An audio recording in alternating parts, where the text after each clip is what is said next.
श्रावण महीने की नवमी तिथि। कौन सी तिथि? नवमी। चाहे शुक्ल पक्ष की हो चाहे कृष्ण पक्ष की। 7 दुर्वा। कितनी दुर्वा? 7 दुर्वा अशोक सुंदरी वाली जगह पर चढ़ाकर, शंकर भगवान के ऊपर चढ़ाकर, गणेश जी के चरणारविंद को लगाकर उसको लेकर आना है।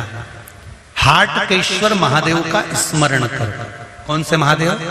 हाटकेश्वर महादेव। उसको लेकर आइए।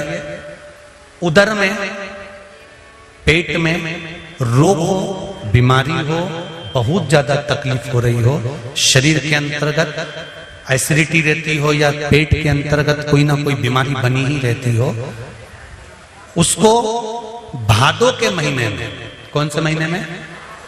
भादो के महीने में किसी भी दिन सुबह के समय जब आप वो दुर्वा लेकर आए, 5 दिन, 6 दिन, 7 दिन में एक एक कर कर खाली पेट उसको चबा चबा कर खा लो और पानी पी लीजिए। करना पड़ेगा श्रावण महीने में, खाना पड़ेगी भादो में। चतुर्मास में चारों महीनों का बड़ा बड़ा महत्व है। कभी आपको एक स्मरण रहा हो कि जिस नारी के, स्त्री के रजोधर्म से जुड़ी हुई या पुरुष वर्ग में भी कहीं ना कहीं किसी ना किसी रूप में इस उदर से लेकर एड़ी तक के बीच में जो भी तकलीफें होती हैं उससे जुड़े हुए के लिए भी सावन के महीने में एक प्रयोग आता है। उसको कर लेने से संपूर्ण जीवन समय में ये नाभि कोश से लेकर एड़ी तक के बीच में कभी तकलीफ हो ही नहीं सकती। और वो जल शंकर भगवान को शूलपाणेश्वर महादेव के नाम से चढ़ाया जाता है। कौन से महादेव के नाम से? शूलपाणेश्वर महादेव। शूलपाणेश्वर उसका भी स्थान है कि वो जल कहां चढ़ता है। तो पहले तो नवमी तिथि का दुर्वा प्रयोग भगवान शंकर को समर्पित करते हुए, अशोक सुंदरी वाली जगह पर समर्पित करते हुए श्री गणेश जी महाराज को कहकर,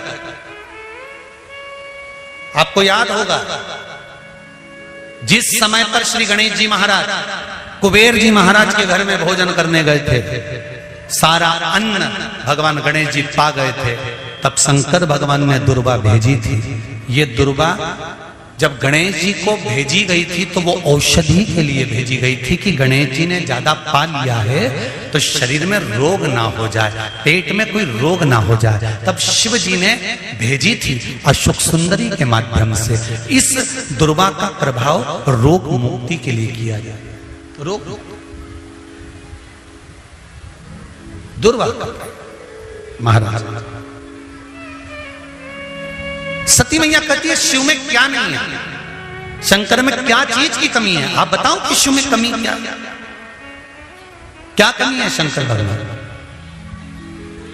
कोई कहते हैं, कई लोग कहते हैं कि शंकर भगवान तो रुद्रदेव है, उनको तो क्रोध जल्दी आता है। हम कहते हैं किसको नहीं आता क्रोध? क्रोध किसको नहीं आता? एक चीटा निकल कर जा रहा है, तुम उसका रास्ता बार बार रोको, बार बार रोको, बार बार रोको, बार बार रोको, चीटा तुम्हारे पांव में खा जाएगा। मच्छर, उसको भी क्रोध आ रहा है। खटमल, जरा सा दबा, क्रोध आ गया। एक कीड़ा तुम्हारे पांव में दबा, क्रोध आ गया, उसने तुम्हारे पांव में काट लिया। एक मक्खी तुम्हारे कपड़े में दब गई, तो वो मक्खी को क्रोध नहीं आता, पर मक्खी कपड़े में दब गई, दबी हुई थी, बहुत देर से निकलने का प्रयास कर रही थी, नहीं निकल पाई, तुम्हारे शरीर को काट लिया, काटा, तुमने साड़ी झटकी, मक्खी निकल कर भाग गई। क्रोध किसको नहीं आता? एक बेल, उसको भी क्रोध आता है। गौ माता, उसको भी क्रोध आता है। क्रोध किसको नहीं आता? संसार में कौन है जिसको क्रोध नहीं आए?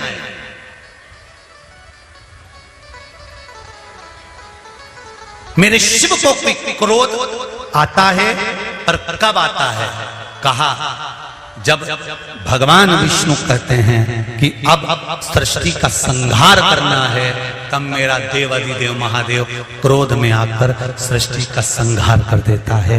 सती मैया कह रही है पिताजी शिव जी से मेरा विवाह करा दो। शंकर भगवान ने विवाह करा दिया, मन गवारा नहीं करा, इसलिए शिव जी को पूछते नहीं थे। कई संसार में कई लोग ऐसे हैं जो शंकर भगवान की आज भी निंदा करते हैं। संसार में कई लोग और दूर नहीं, तुम्हारे अड़ोसी पड़ोसी में भी कई लोग ऐसे होंगे, तुम मंदिर जाओगे तो भी निंदा कर देंगे। ये चलिए शिव जी की भक्तन, ये चलिए शंकर जी के मंदिर। कई लोग ऐसे होंगे जो अपशब्द कर देंगे, शंकर जी में क्या रखा है, क्यों वो सियोर वाले के चक्कर में पड़े हो, क्यों ऐसा कर रहे हो, क्यों वैसा कर रहे हो। उसको तो कथा तक नहीं आती, दिन भर बैठ के उपाय बताते रहता है, तोड़ के बताता रहता है, तो भी तुम मुंह से कही देती हो। उसने किसी के घर जाके थोड़ी ना किया कि तुम उपाय करो, मन हो तो करो, नहीं तो चक्कर तान के सो। कौन कहे? किसी और वाला महाराज तुम्हारे घर पर आकर कहा था कभी कि तुम ये करो, अगर तुम्हें कथा अच्छी लगे तो टीवी चालू रखो, नहीं तो रिमोट तुम्हारे हाथ में दूसरा महाराज आ रहा होगा, उसको देखो। कहा किसने तुमसे किसी और वाले महाराज को? शंकर से दिल लगाना सरल नहीं है, शिव से दिल लगाना बड़ा कठिन है। दूसरा, धन की कमी है, संपदा नहीं है, पैसा नहीं आ रहा, व्यापार नहीं चल रहा, कहीं से आवक नहीं हो रही, बहुत कष्ट का समय चल रहा है। शमी के वृक्ष में, शमी के वृक्ष के नीचे जब जाएं और शमी के वृक्ष के नीचे सोमवार के दिन और शुक्रवार का दिन, दोनों दिन में से कोई सा भी एक दिन पकड़ लें, जिस दिन हमें शमी के वृक्ष के नीचे जाकर घी का एक दीप समर्पित करना है और 7 चावल के दाने समर्पित करना है। उसी का एक चावल का दाना उठाकर शंकर के शिवलिंग में ले जाकर चढ़ाना है। आपको मालूम ही नहीं पड़ेगा कैसे आप धीरे धीरे संपदावान बनते चले जाएंगे। शमी का पौधा वैभव देना प्रारंभ कर। शमी, मेहनत आपकी है, संघर्ष आपका है, आपको परिश्रम भी करना है और साथ में ये कर्म भी करना। तीसरा, यदि कोई व्यक्ति नशे में धुत हो जाए और नशा समाप्त ही नहीं होता, मदिरा के नशे में इतना डूब गया कि वो छोड़ने को तैयार नहीं, शमी के वृक्ष के नीचे शिवलिंग का निर्माण करो और शिवलिंग का निर्माण कर कर उसी पर 7 बार जल चढ़ाना प्रारंभ करो। सावन के महीने में पहले कहा था 1 लोटा जल सारी समस्या का हल। अब अभी क्या बोल रखा है, सावन के महीने में 2 लोटा जल सारी समस्या का हल। कितने लोग जा रहे हैं, कितने भगवान को जल चढ़ाने के लिए जा रहे हैं, कितने भगवान को जल समर्पित करने जा रहे हैं। ढेरों लोग, मंदिर में अपार भीड़ पड़ी है। अभी कुछ दिन पहले अखबार में देखा था कि सोमवार को महाकाल बाबा के दरवाजे पर भीड़, काशी में भीड़ और ओमकारेश्वर भीड़, कुबरेश्वर धाम भीड़, जितने जितने शिवालय हैं सब दूर भीड़ बढ़ गई। पर शिव पुराण की कथा कहती है कि शंकर का मंदिर और शंकर की कथा भीड़ बढ़ाने का स्थान नहीं है। शंकर का मंदिर और शंकर की कथा भाव बढ़ाने का स्थान है। यहाँ शिव के मंदिर में जब जाएं, शिवालय में जब जाएं या शिव महापुराण की कथा में जब पहुंचे तो हमारे भीतर का भाव बढ़े, हमारे भीतर का विश्वास बढ़े, हमारे भीतर की दृढ़ता बढ़े।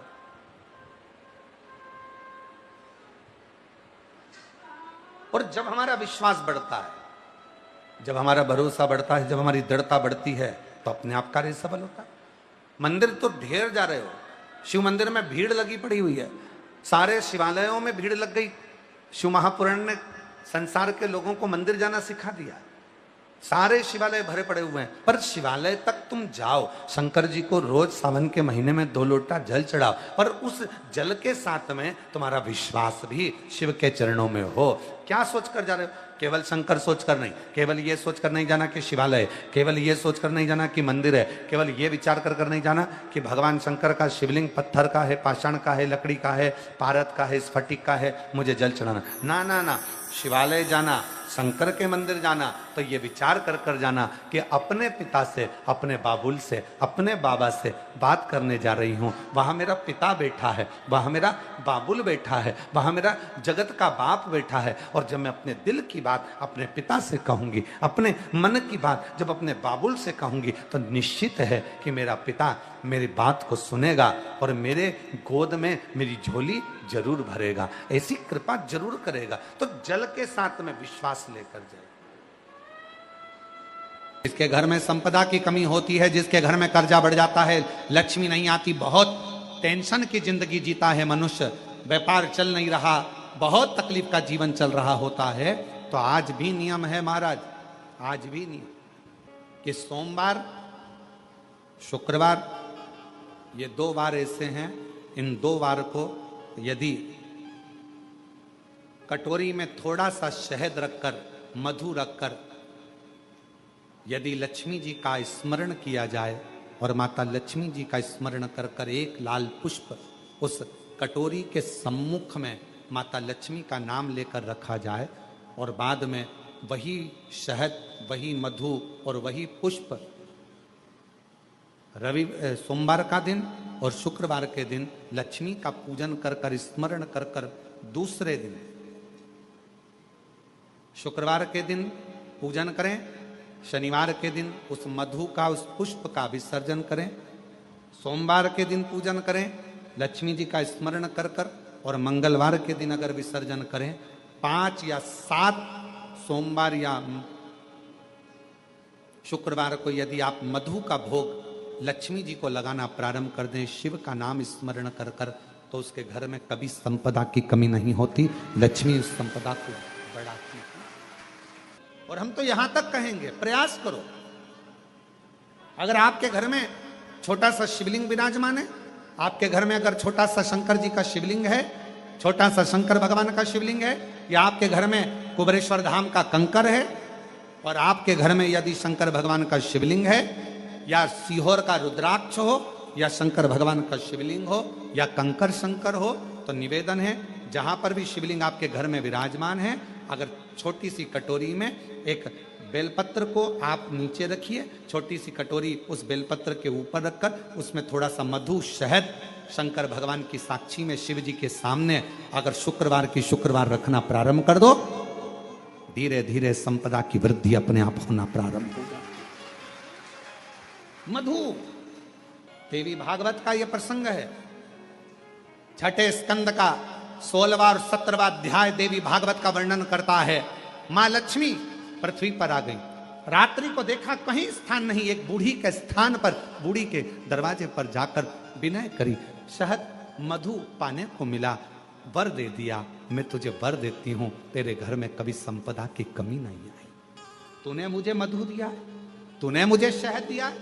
56 भोग दीपावली के दिन माता लक्ष्मी को लोग लगाते हैं, ढेरों सारा गुजिया, पपड़िया, बर्फी, चक्की, मठरी, खाजे, पपड़िया सब लक्ष्मी जी को भोग लगाते हैं। पर यदि एक पान के पत्ते पर भी एक बूंद अगर शहद का दीपावली के दिन अगर रात्रि को भी लक्ष्मी को भोग लगा दिया जाए तो कभी संपदा कम नहीं, कभी संपदा। एक बूंद मधु का, शहद का यदि सामने रखा जाए, लक्ष्मी जी के भोग लगाया जाए, तो संपदा की कमी नहीं आ सकती, क्योंकि मां वर देती है। पहले की कथाओं में कहा कि मंदिर में झाड़ू लगा देने से मंदिर का जो निर्माल्य है, निर्माल्य मतलब जो भगवान पे चढ़े हुए फूल, पत्ती, सामग्री है, इनको उठाकर विसर्जन में रख देने से, या कहीं ले जाकर विसर्जन कर देने से, या मंदिर में थोड़ा सा भी जीवन में कोई फैलारा पड़ा हुआ है, कोई कचरा पड़ा हुआ है, कोई सामग्री पड़ी है, उसको उठाकर रख देने से हमारे जीवन में अगर कोई बोझ है, हमारी जिंदगी में अगर कोई दुख पहाड़ जैसा टूट रहा है, तो वो दुख अपने आप टल जाए, अपने आप। उस दुख को टालने के लिए कहीं नहीं जाना, वो दुख अपने आप टल जाए। एक बात और स्मरण में रहे, घर में अगर गौ माता है, घर में तुलसी का पौधा है, और घर में अगर तुम्हारे बुजुर्ग विराजमान हैं, घर के माता पिता हैं, घर के कोई वृद्ध दादा दादी हैं, घर का कोई बूढ़ा व्यक्ति आपके साथ में रह रहा है, तुलसी का क्यारा है या गौ माता है, तो शिव महापुराण की कथा कहती है, जब जिंदगी में कोई भी दुख तुम्हारे घर के दरवाजे को टच करता है, उससे पहले ये 3 जो तुम्हारे घर में हैं, तुलसी का क्यारा, गौ माता और घर के बुजुर्ग, इनके स्वास्थ्य में अपने आप गड़बड़ी होना प्रारंभ हो जाती है। किस किस में? तुलसी का क्यारा मुरझाने लगेगा, तुलसी सूखने लगेगी, कितनी भी बारिश हो थोड़े दिन अच्छी रहेगी, फिर वापस मुरझा जाएगी। 4 महीना सावन भादो कुमार कार्तिक तो अच्छी रहेगी, फिर वापस वो मुरझा जाएगी। मतलब जरूर घर में कुछ ना कुछ दुख आने वाला। गौ माता बार बार बीमार पड़ रही है, गाय तुम्हारे घर में है, वो चारा नहीं खा रही है, पानी नहीं पी रही है, उसको कोई तकलीफ हो रही है, समझ लेना कि घर में कोई दुख आया होगा, उसने अपने ऊपर ले लिया होगा। घर के बुजुर्ग, घर के माता पिता, घर के बड़ों, घर के दुनिया में ये जो घर में जो बड़े होते हैं ना, ये दिन भर बैठकर टीवी के सामने भले शिव पुराण सुनते हो, भजन करते हो, कीर्तन करते हो, मंत्रमाला करते हो, तो घर के बच्चों का, घर के बेटा बेटी का, घर के परिवार का, रविवार की अगर सारा प्रदोष दुख पड़ जाए, ये अपने माथे पर ले लेंगे। कौन से दिन? रविवार की प्रदोष, जब घर के का दिन ये बुजुर्ग, प्रयोग अवश्य कर दे। गौ माता ज्यादा और बार नहीं करना है, केवल एक ही बार तुलसी करना। का पौधा, बाबा ये स्वयं कृपा अपने मस्तक पर सारा दुख ले लेते हैं। अपने मंदिर में, तो हमारे घर अर्थात का, अपने घर इस के पास पृथ्वी मंदिर का हो, शिवालय हो, देवालय हो, जहाँ बड़ा शंकर है भगवान कौन? विराजमान क्योंकि हो, शिवलिंग जितने हो, भी देव ऐसी हैं वो जगह केवल पर देव अवश्य हैं। हमें कहीं देवताओं दूर का भी जाकर घर प्रयोग का नहीं अगर करना कोई है। बड़ा है तो अपने वो शिवालय, महान अपने घर के आसपास देव है। शिवालय। तो हमारे जीवन में अगर दुख आता है, तो अगर सिर पर झेलता है तो मेरा महादेव जी, हमारे जीवन के दुख को अगर झेल रहा है तो वो देवादिदेव महादेव झेले। धूल जो होती है ना, घर में जमा होती है, कपड़ों पर लग जाती है, और वो धूल को आप ऐसे ऐसे झटकार दो, वो धूल पूरी झड़ जाती है। आपने कपड़ा उठाकर दीवार पर झटकारा, वो दीवार भी धूल से झटक जाती है, साफ हो जाती है। पर मान लो वो धूल में थोड़ा सा पानी मिल गया, तुम्हारे झटकने से झटकेगी? जम के तो बोलो।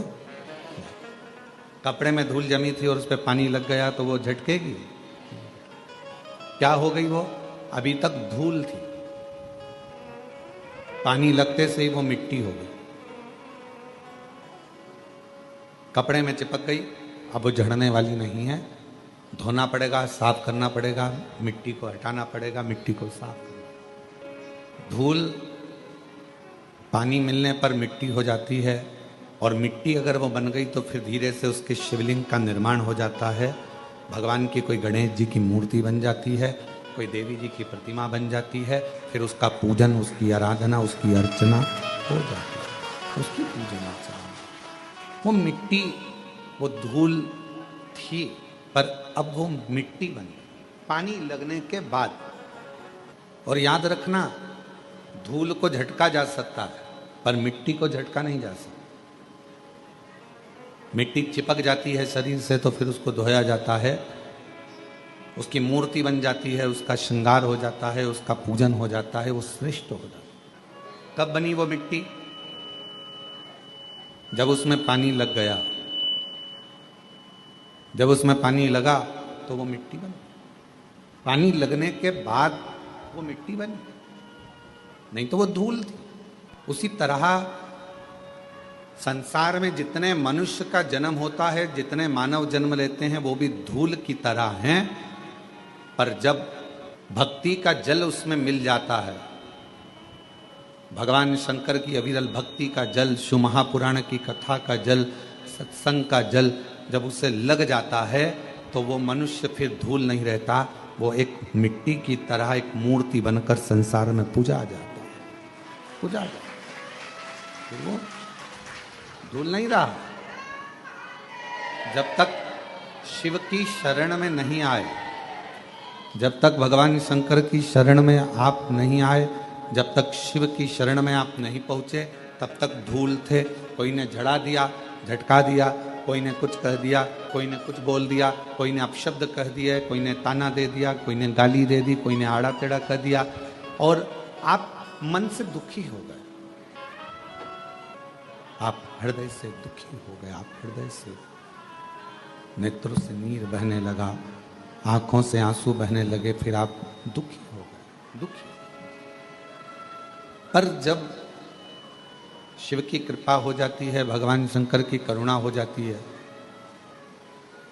जब मेरे उघड़दानी दया करना प्रारंभ कर देते हैं और अपनी भक्ति का थोड़ा सा जल, अपनी भक्ति का थोड़ा सा जल आपके शरीर के इस आत्मा को, चित्त को छूता है, फिर आप केवल साधारण नहीं रहते, आप धूल नहीं रहते, आप कुछ श्रेष्ठ बन जाते हो, आप कुछ खास बन जाते हो। और जब आप श्रेष्ठ